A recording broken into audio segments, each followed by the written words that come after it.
Goeienaand aan elkeen van u en hartlik welkom by vanaand se Bybelstudie hier vanuit Jatniel. Is dit vir my weer voorreg om saam met u rondom die woord van die Here te sit en weer te ontvang dit wat die Here vanaand vir ons wil gee.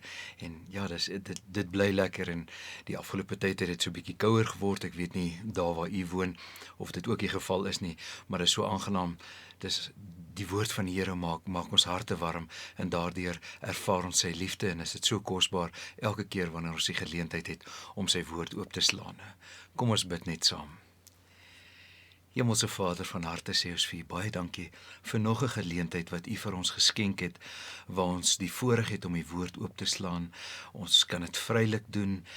Die woord is vir ons beskikbaar en daarvoor sê ons vir u uit ons harte uit dankie. Ons plaas hierdie Bybelstudies vanaand so onder die autoriteit van Christus en ons gebed is dat u ons ryklik sal kom seën en stem ons harte ook deur u Gees in, sodat elkeen van ons kon ontvang dit wat u met ons wil deel vanaand. En dit vra ons alles in Jesus naam. Amen. Nou van gisteraand af het ons saam met u gaan kyk na die Heilige Gees in die woord van die Here en met dit natuurlik dat ons Pinkster hierdie week vier. En Bertus het gisteraand vir ons gesê hoe belangrik dit vir ons is dat ons tog aandag gee aan Pinkster en dat ons dit erken en dat ons harte daarvolgens ook instem. Want ons weet in elkeen van ons lewens, die sielevyand kry dit soms so maklik reg om die Heilige Gees in ons te probeer verkleineer. En dan twyfel ons so vinnig aan die Heilige Gees se inspraak in ons eie lewens. Maar gedurende hierdie week is dit regtig asof ons opnuut weer herinner word aan die Heilige Gees se aktiewe werking in elkeen van ons se lewens. Soos jy kan onthou, gisteraand het Bertus met ons gedeel die Heilige Gees vanuit die Ou Testament en vanaand beweeg ons dan aan na die Nuwe Testament toe en spesifiek na die tyd toe Jesus op aarde was en gedurende sy bediening. En die tydperk waarna ons vanaand kyk, vind ons natuurlik in die 4 evangelies. En ek wil graag saam met u vanaand gaan kyk na 6 gebeurtenisse van Jesus se lewe wat die aktiewe werking van die Heilige Gees en die meewerk van die Heilige Gees vir ons op 'n baie pragtige en praktiese wyse illustreer. Hierdie 6 gebeurtenisse waarna ons vanaand gaan kyk is eerstens die aankondiging van Jesus se geboorte, Jesus se grootwordjare, dan Jesus se waterdoop. Dan wil ek saam met u gaan kyk na 'n sekere gebeurtenis in die sinagoge, dan Jesus se laaste onderwysing aan sy disippels en dan die laaste en die 6ste gebeurtenis is die ontmoeting met Jesus nadat hy uit die dood uit opgestaan het. Nou ons heel eerste gebeurtenis wat ons saam kan gaan kyk is, soos ek gesê, die aankondiging van Jesus se geboorte. En die evangelie wat die meeste inligting vir ons rakende die geboorte en die aankondiging van Jesus se geboorte gee en die tyd wat dit voorafgaan, is die boek van Lukas. Nou, die skrifgedeelte waarna ons gaan kyk vanaand, het Bertus op die einde van gisteraand se Bybelstudie met ons gedeel, maar ek dink in die konteks vir dit wat ons vanaand met mekaar gaan deel, is dit tog belangrik om net weer na hierdie gebeurtenis en na hierdie skrifgedeeltes te gaan kyk. As ons gaan kyk in Lukas hoofstuk 1 vanaf vers 26, dan vind ons die aankondiging van Jesus se geboorte.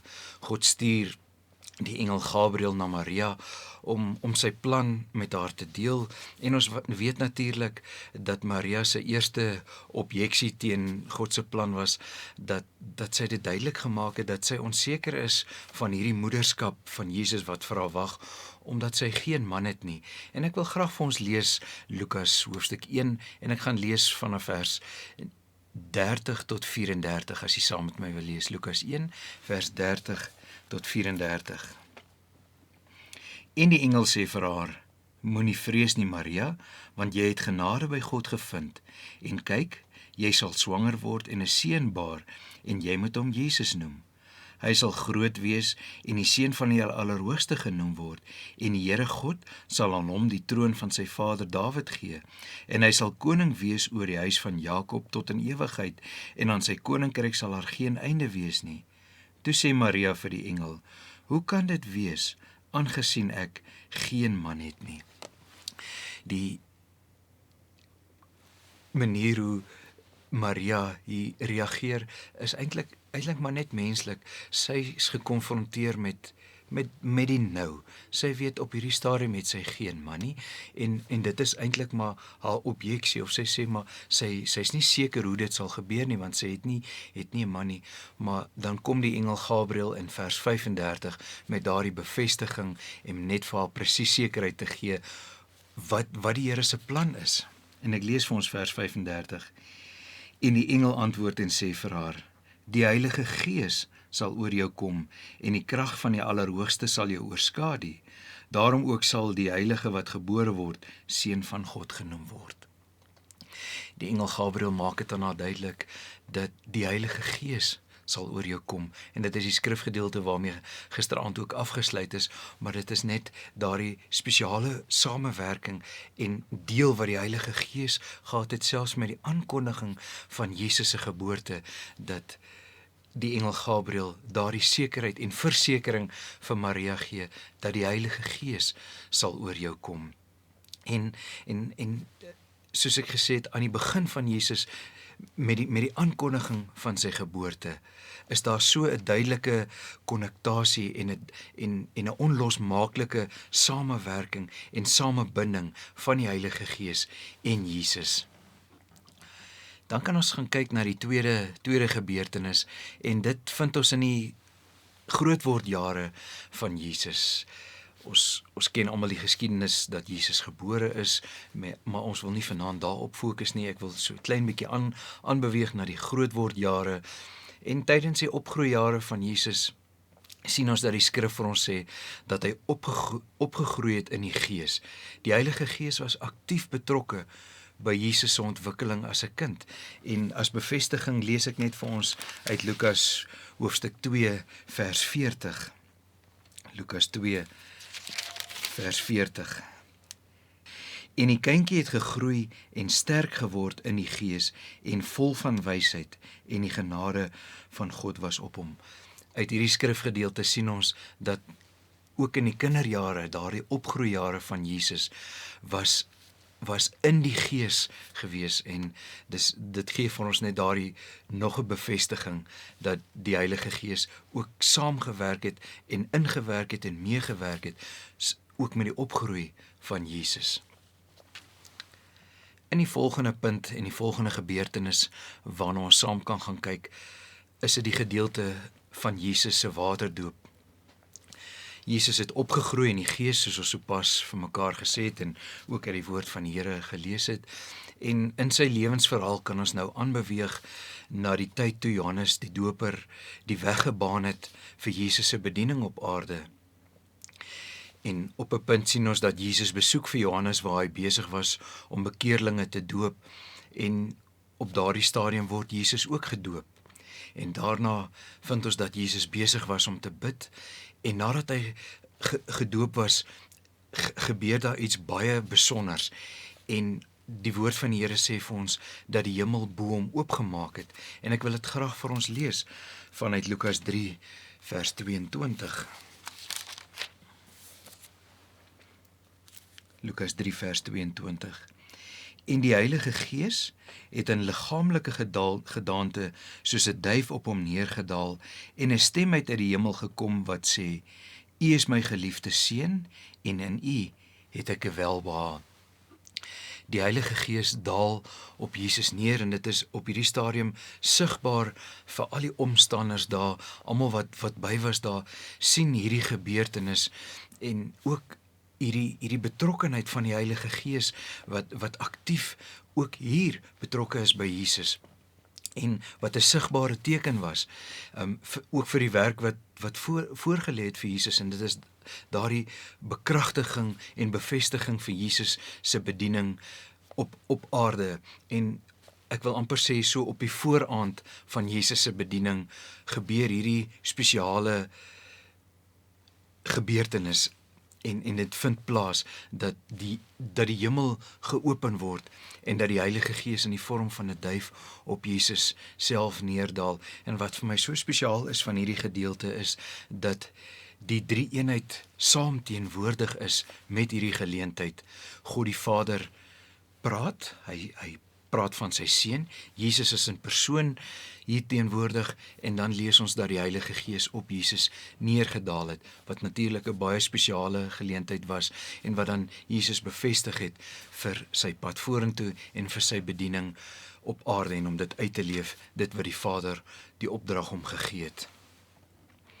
En ons sien dat deur hierdie bevestiging wat Jesus ontvang het, dat die Heilige Gees vanuit die hemel in die vorm van 'n duif op hom neergedaal het, sien ons dat Jesus vol van die Heilige Gees teruggekeer het van waar hy Johannes besoek het.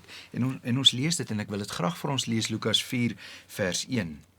En Jezus het vol van die Heilige Gees teruggekeer van die Jordaan af en is deur die Gees in die woestyn gelei. En wanneer mens hierdie skrifgedeeltetjie lees dat Jesus vol van die Heilige Gees teruggekeer het, dan kan 'n mens amper sê, maar hoe kon dit anders gewees het na hierdie kragtige gebeurtenis wat so pas plaasgevind het, waarna ons gekyk het, en Jesus kon terugkeer vol van die Heilige Gees, en dan sien ons volg die versoeking van Jesus in die woestyn, en ons sien ook dat Jesus daar, die Gees het hom in die woestyn gelei. Nog daardie bevestiging vir ons as moderne lesers, dat Jesus en die Heilige Gees so nou aan mekaar verbind was, en dat daardie leiding van die Heilige Gees ook aktief in Jesus se lewe was, deur hierdie voorbeeld wat ons vind, dat hy deur die Gees gelei is na die woestyn toe. Dan kan ons aanbeweeg in Jesus se lewe en na gebeurtenis wat ons vind waar Jesus op 'n dag in die sinagoge is, en ek wil graag vanaand saam met u net vir 'n paar oomblikke stil staan by hierdie spesifieke gebeurtenis.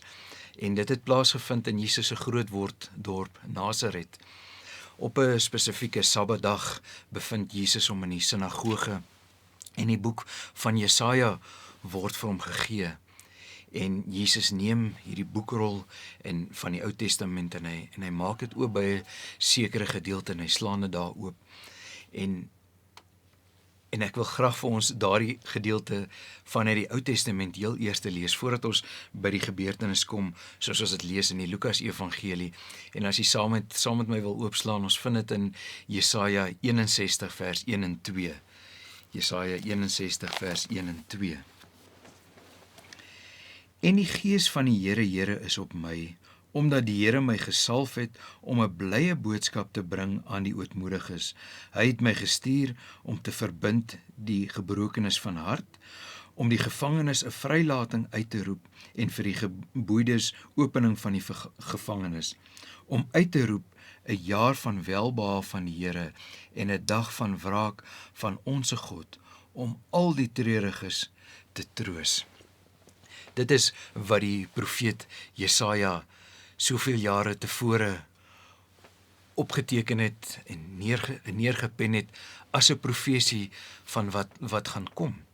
En nou kan ons gaan kyk in die Lukas Evangelie, Lukas hoofstuk 4, na die gebeurtenis soos ons dit vind, waar Jesus in die sinagoge was. En ek lees vir ons Lukas hoofstuk 4, vanaf vers 17.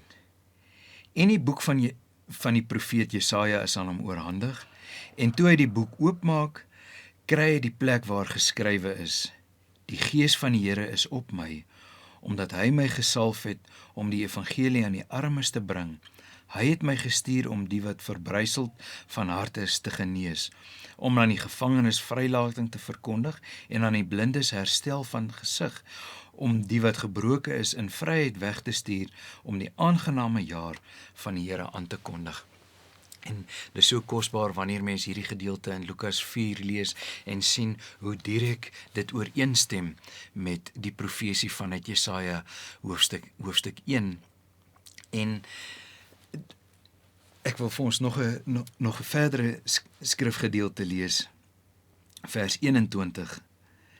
Toe begin hy vir hulle te sê, vandag is hierdie skrif in julle ore vervul. Jesus bevestig aan elkeen daar teenwoordig daardie dag in die sinagoge dat hierdie profesie van Jesaja in vervulling gekom het en dat hulle dit beleef het. Hulle was deel daarvan. In die Ou en in die Nuwe Testament word daar bevestig en dit word so duidelik beklemtoon dat die Gees van die Here op Jesus is en op Jesus was.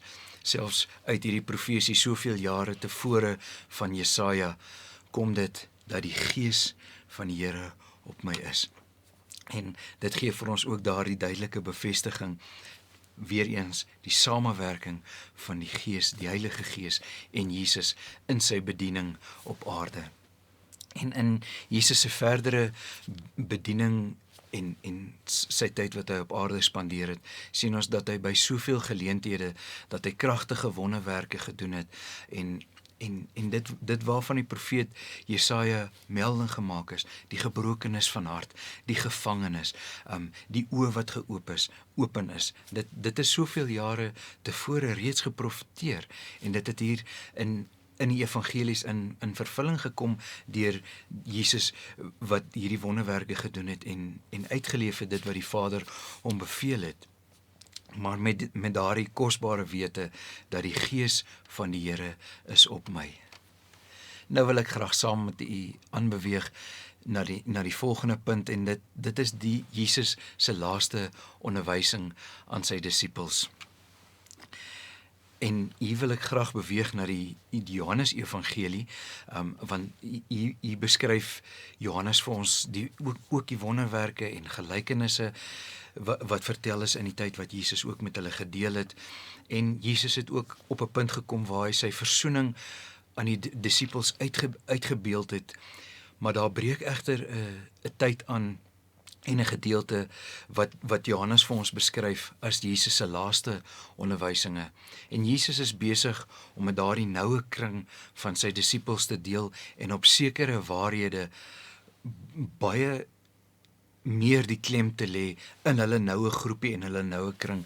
En Jesus bring vir hulle die belofte van die trooster. Ons kan oopmaak by Johannes hoofstuk 14, lees ek vir ons vers 16 tot 18. Johannes 14 vers 16 tot 18.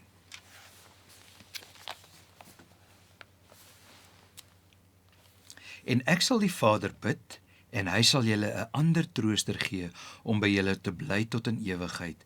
Die Gees van die waarheid, wat die wêreld nie kan ontvang nie, omdat dit hom nie sien en hom nie ken nie, maar julle ken hom, omdat hy by julle en in julle sal wees. Ek sal julle nie as wese agterlaat nie. Ek kom weer na julle toe. En in hierdie gedeelte is dit asof Jesus sy disippels op 'n spesiale wyse bemoedig, omdat hy weet wat natuurlik vir hulle voorlê. Bemoedig hy hulle met hierdie waarheid dat sy Vader vir hulle 'n trooster sal stuur. Die Gees van waarheid sal by hulle bly en in hulle wees. Hier word ons weer attent gemaak dat die Heilige Gees inwonend gaan wees. Jesus het geleef en bedien met die Gees van die Here wat op hom was, en nou bevestig hy dat hierdie selfde Gees wat op hom was, ook met die disippels sal wees. En nie net sal dit met hulle wees nie, maar dit sal ook in hulle wees. Ons kan onthou het Bertus gisteraand vir ons gesê, dit het nou by ons gekom en dit het in ons gekom. Hier vind ons in die Nuwe Testament ook die voorbeeld daarvan waar Jesus daardie aanmoediging gee, maar ook die bevestiging dat die Heilige Gees inwonend sal wees. Ons kan aanbeweeg net na die volgende hoofstuk, Johannes hoofstuk 15, lees ek vir ons vers 26. Johannes 15 vers 26. Maar as die trooster gekom het, wat ek vir julle van die Vader sal stuur, die Gees van die waarheid, wat van die Vader uitgaan, sal hy van my getuig. is Jesus nog steeds besig om sy disippels te leer en hulle te onderwys, maar ook om bevestiging in hulle hart te lê en sekerheid in hulle binneste te bring. En Jesus gaan verder in hierdie skrifgedeelte. En hy sê vir hulle, hierdie gees wat in julle sal bly, sal van my getuig. Die Heilige Gees sal van Jesus getuig. En miskien was die disippels op daardie stadium nog onseker van hierdie belofte wat Jesus aan hulle bekend gemaak het. En miskien hoe dit nou eintlik gaan werk, dat hierdie Gees in hulle gaan bly en van Jesus gaan getuig. Mens weet nie of hulle so presies geweet het hoe dit al gaan gebeur nie. En Jesus gaan verder in hoofstuk 16 met die volgende woorde, en ek lees vir ons hoofstuk 16 vers 13 en 14. Maar wanneer hy gekom het, die Gees van die waarheid, sal hy julle in die hele waarheid lei, want hy sal nie uit homself spreek nie, maar alles wat hy hoor, sal hy spreek en die toekomstige dinge aan julle verkondig. Hy sal my verheerlik, omdat hy dit sal neem uit wat aan my behoort en aan julle verkondig. Hierdie Gees van waarheid sal Jesus deur hulle verheerlik. Hulle hoef glad nie bekommerd te wees dat hierdie Gees van waarheid wat in hulle gaan woon, moontlik iets anders sal sê of hulle op 'n ander weg sal lei of vir hulle iets anders sal leer as wat Jesus hulle geleer het nie. En al is dit miskien op daardie stadium vir hulle nog onbekend, gee Jesus vir hulle die definitiewe versekering dat die Gees van waarheid sal neem uit dit wat aan Jesus behoort en aan hulle weer verkondig. Hierdie Gees is nie iets anders nie, en dit sal ook nie iets anders as Christus verkondig nie. En Jesus lê daai waarheid in hulle harte om enige onsekerheid uit die weg te ruim van wat moontlik kan gebeur of waar die disippels moontlik nie geweet het hoe dit gaan werk en dalk onseker was oor sekere begrippe. Maar dit is vir my so spesiaal dat Jesus tyd neem en hy skenk noukeurig aandag daaraan om in hierdie noue groepie hierdie kosbarehede vir hulle uit te deel en berusting ook in hulle hart te lê, want Jesus weet die pad wat vir hom voorlê, maar ook vir sy volgelinge wat alles gaan meemaak, wat alles gaan sien. En ons sien na hierdie onderwysing deur Jesus aan sy disippels, doen Jesus natuurlik vir hulle 'n gebed tot die Vader, die bekende gedeelte vanuit Johannes hoofstuk 17. En hierna, wanneer ons spesifiek na die evangelie van Johannes kyk, begin die lydensweg van Jesus in alle erns. En hy word gevange geneem, hy verskyn voor die Joodse raad, daarna eindig hy voor Pilatus, en natuurlik weet ons dat op einde laas hy gekruisig is en begrawe is. En nou wil ek aanbeweeg na die laaste gedeelte wat ons vanaand met mekaar gaan deel en saam na gaan kyk. En dit handel oor die Jesus se ontmoeting met sy disippels nadat hy uit die dood uit opgestaan het. Wanneer mens hierdie skrifgedeeltes lees en met dit wat ons die afgelope klompie weke beleef het met die lydensweg en ook met die kruisiging en met die opstanding, dan is dit vir my so duidelik dat en ek kan my dit eintlik goed voorstel dat die gemoedstoestand van die disippels nie noodwendig op hierdie stadium op 'n hoogtepunt was nie. Hulle het alles beleef. Hulle het die hoogtepunte van Jesus se bediening beleef, al die wonderwerke, alles wat hy verkondig het. Dan het dit 'n afwaartse kurwe amper gevolg. Hulle meester en hulle redder is gevange geneem en hy's verhoor en daarna is hy sleg mishandel. Hy's gedood. En hulle bevind hulle self hier. So hulle het alles ontvang van Jesus wat hy hulle beloof het. Hy sal opstaan. Hy het alles met hulle gedeel, maar uit 'n menslike oogpunt kan ek myself goed indink dat hulle nie so seker was wat die dag van môre sal bring nie, omdat hulle 'n menslike verwysingsraamwerk gehad het. Hulle het die menslike natuur nog gehad en hulle het nog nie so iets in hulle lewe beleef nie. En ons sien daarom is dit ook nie vreemd dat in die posisie en die situasie waar Jesus hulle na sy opstanding aantref, die volgende vir ons geskryf is spesifiek daaroor, en ons kan oopmaak by Johannes hoofstuk 20 en ek lees vir ons vers 19. Johannes 20 vers 19. En toe dit aand was op daardie eerste dag van die week en die deure waar die disippels vergader het uit vrees vir die Jode gesluit was, het Jesus gekom en in hulle midde gestaan en aan hulle gesê, vrede vir julle. Want Jesus het geweet, hulle is beangs, hulle is vreesagtig, die deur was gesluit gewees, en daarom deel Jesus heel eerstens sy vrede met hulle toe hy hulle op hierdie eerste oomblik ontmoet en weer met hulle kan deel, gee hy eerstens vrede vir hulle, want hy weet, daar's onrustigheid by hulle, daar's onvrede, daar's onsekerheid by sy disippels. En in Jesus se optrede hierso sien ons dat hy vind nie daai sekerheid by die disippels nie, en hulle twyfel nog miskien wat is eintlik hier aan die gebeur, en in die volgende versgedeelte sien ons dat Jesus wys vir hulle die wonde in sy hande en ook in sy sy, om hulle bewus te maak eintlik, maar dit is ek. Julle het gesien waar die wonde toegedien is, en hier staan ek weer by julle. Jesus wou twyfel by hulle uit die weg uitruim, dat hulle seker kon wees dat dit hy is wat met hulle deel. En Jesus kom op 'n tweede maal en hy bevestig weer en hy sê weer vir hulle, vrede vir julle.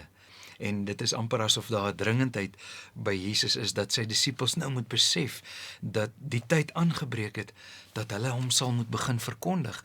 Daarom bevestig Jesus eerstens sy vrede op twee keer hierso. Hy moet hulle deeglik bewus maak van sy vrede en dat dit hy is. En dan wil ek vir ons vers 21 lees. Wat vir ons natuurlik sê van hierdie gedeelte waar Jesus 'n tweede keer vir hulle sê, vrede vir julle. Jesus sê toe weer vir hulle, vrede vir julle, soos die Vader my gestuur het, stuur ek julle ook. Elke disipel kry hier die direkte opdrag van Jesus self om van nou af op te tree as 'n gesant van Christus.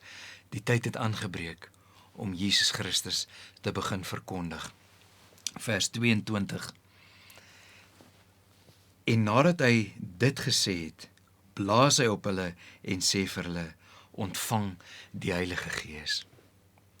Jesus blaas op hulle en sê dat hulle die Heilige Gees moet ontvang.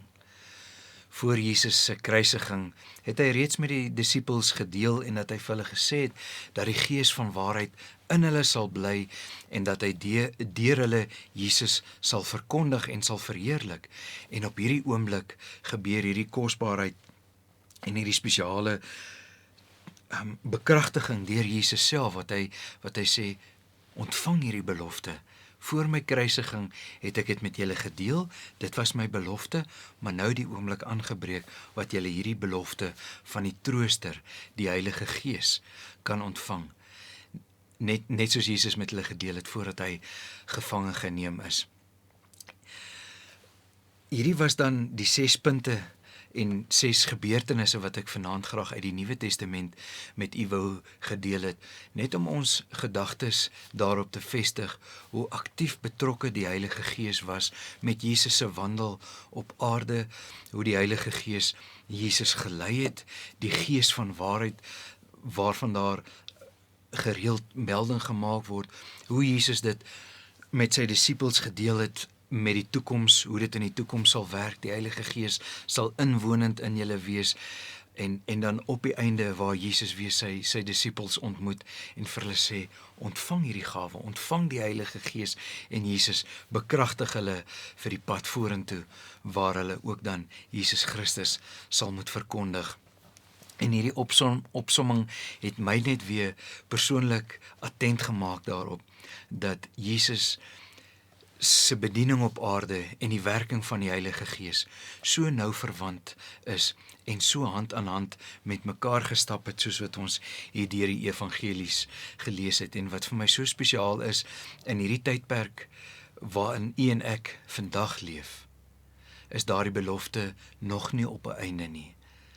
Elkeen van ons deel nog steeds in daardie belofte, in die gees van waarheid wat vir ons 'n trooster is en wat Jesus Christus deur ons verkondig en ook verheerlik.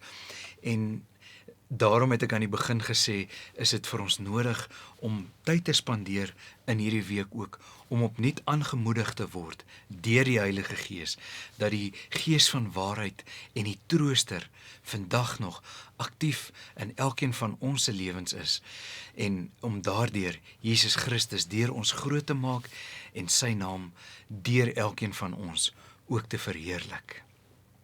Kom ons bid saam.